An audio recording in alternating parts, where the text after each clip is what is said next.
काल आपण भगवान बुद्ध आणि त्यांचा धम्म यातील भगवान बुद्धांचे कुळ याबद्दल माहिती वाचलेली आहे.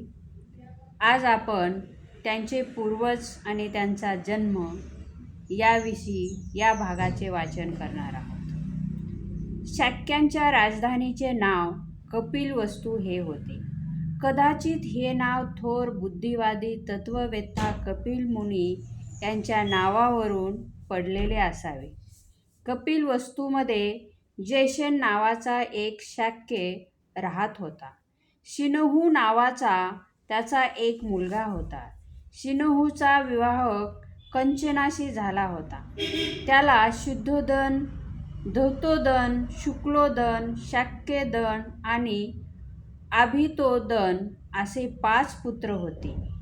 या 5 पुत्राशिवाय सिंहनुला अमिता व प्रतिमा या नावाच्या 2 कन्या होत्या.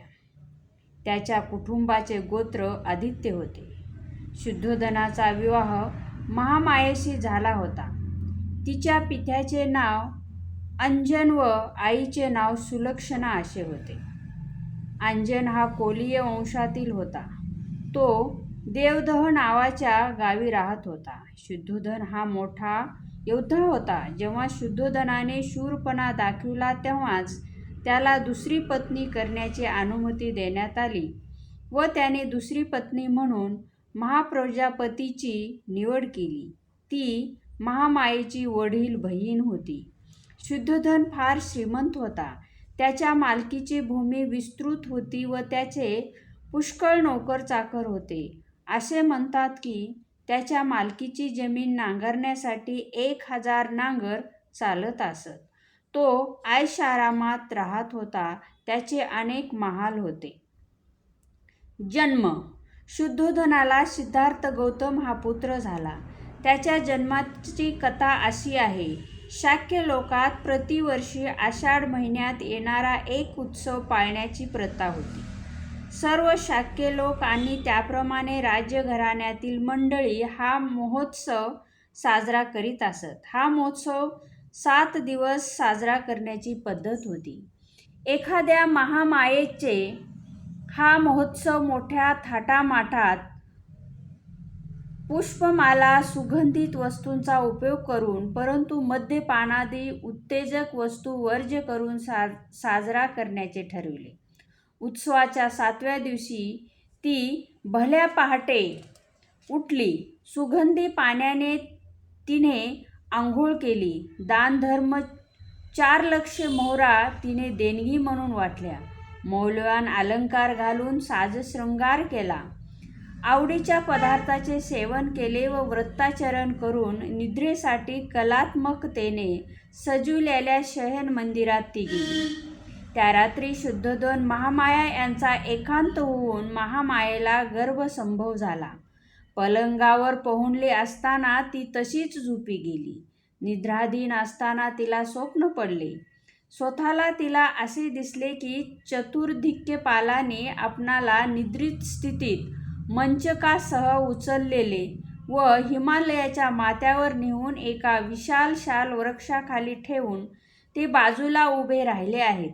नंतर चतुर्दिक्पालाच्या स्त्रिया तिच्याजवळ आल्या व त्यांनी तिला मानस सरोवराकडे नेली.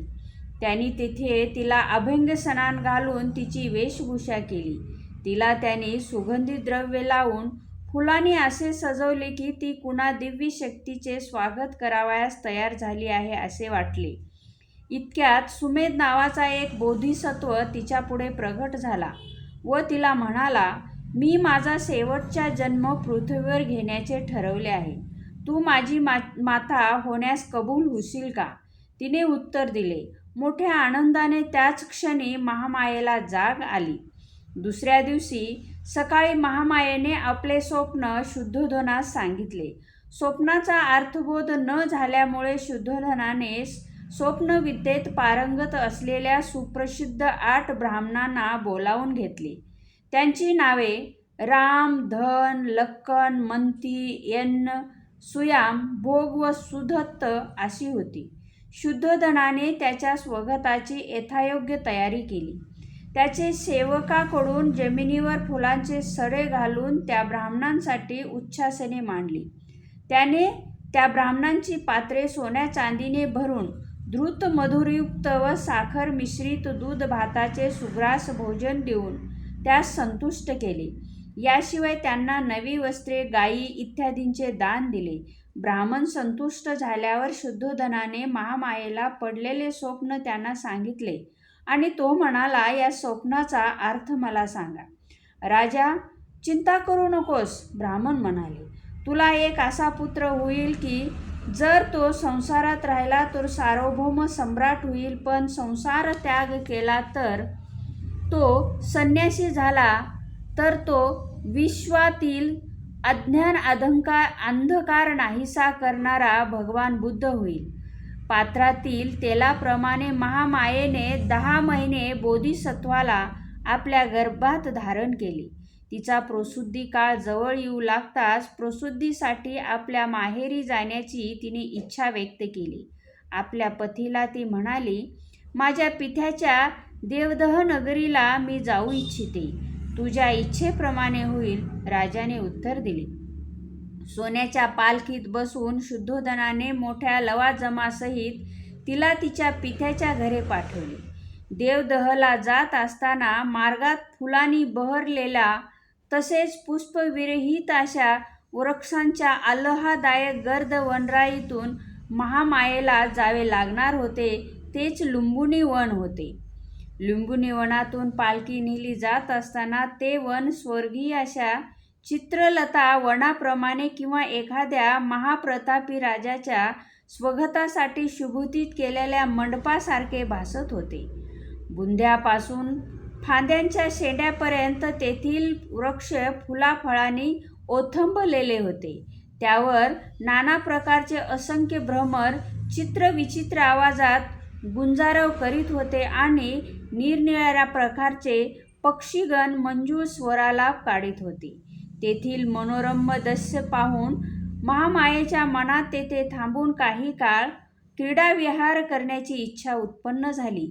म्हणून तिथे पालखी वाहणाऱ्या सेवकास आपली पालखी शालवृक्षाच्या कुंजात नेऊन उतरविण्यास व तेथे उभे राहण्यास सांगितले. महामाया पालखीतून उतरली व तेथील एका सुंदर शालवृक्षाच्या बुंध्याशी चालत गेली. त्या शालवृक्षाच्या फांद्या वाऱ्याच्या झुळकीने वर खाली हेलावून असलेल्या पाहून महामायेला त्यापैकी एक फांदी हाताने धरावी अशी वाटली. सुदैवाने एक फांदी सहजगत्या तिला धरता येईल एवढी खाली आली. इतक्यात ती आपल्या पायाच्या चवड्यावर उभी राहिली व तिने ती फांदी हाताने धरली. तेवढ्यात फांदी वर गेल्यामुळे झटक्याने महामाया वर उचलली गेली आणि अशा प्रकारे हलल्यामुळे तिला प्रसूतीच्या वेदना होऊ लागल्या. शालवृक्षाची फांदी हातात धरली असताना उभ्यानेच तिने मुलाला जन्म दिला. त्या मुलाचा जन्म ख्रिस्तीपूर्व 563व्या वर्षी वैशाखी पौर्णिमेला झाला. त्यांच्या पोटी संतान नव्हते आणि म्हणून पुत्रप्राप्ती झाली. तेव्हा शुद्धोधनाने व त्यांच्या परिवाराने आणि सर्व शाक्यांनी पुत्रजन्माचा तो उत्सव मोठ्या हर्षोल्लासाने थाटामाटात साजरा केला. पुत्रजन्माच्या वेळी कपिलवस्तूचे राजपद भूषविण्याची पाळी शुद्धोधनाची होती. अर्थातच त्यामुळे त्या बालकाला युवराज म्हणून संबोधण्यात येऊ लागले.